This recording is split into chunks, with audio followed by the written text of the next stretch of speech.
Even though he didn't understand what happened, it was a positive development. "I hope you and your loved one will be together forever," Iris said wistfully. Both of them had a similar experience, but they had opposite fates. Dustin's lover was still alive, and they had a beautiful future. Her lover had long since passed away. After handing over the shadow bloom, Iris turned back to Stone.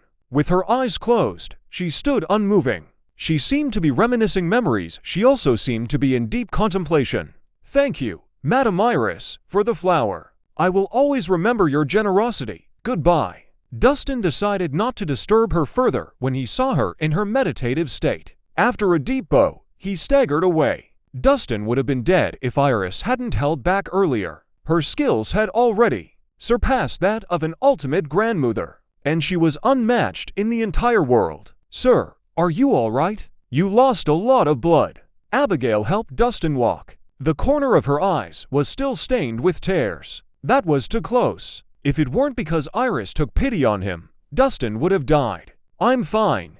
I just broke a few bones. I won't die." Dustin took out a tablet and swallowed it. He then slowly circulated his energy. It was fortunate that he had a good foundation. Not to mention, Iris had held back. Otherwise, it would have been difficult for him to walk. "Sir, you were stubborn earlier. We could have looked for another way without using the shadow bloom. Why did you have to push yourself?" Abigail complained. "We were out of time.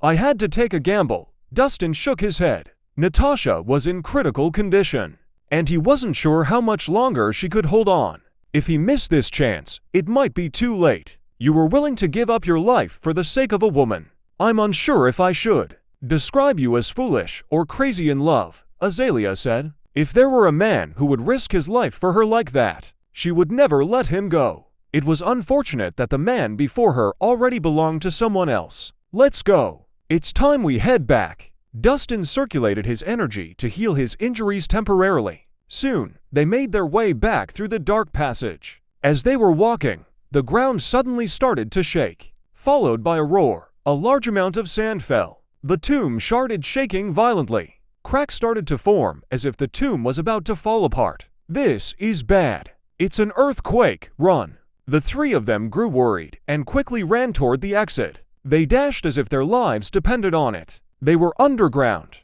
If they ended up being buried alive, the consequences would be unimaginable. After 2 minutes, the three of them finally exited the tomb. Their faces were covered in dust. Not long after they escaped, they heard a thunderous sound. The entire passage had collapsed, burying everything inside. "That was close. We almost didn't make it."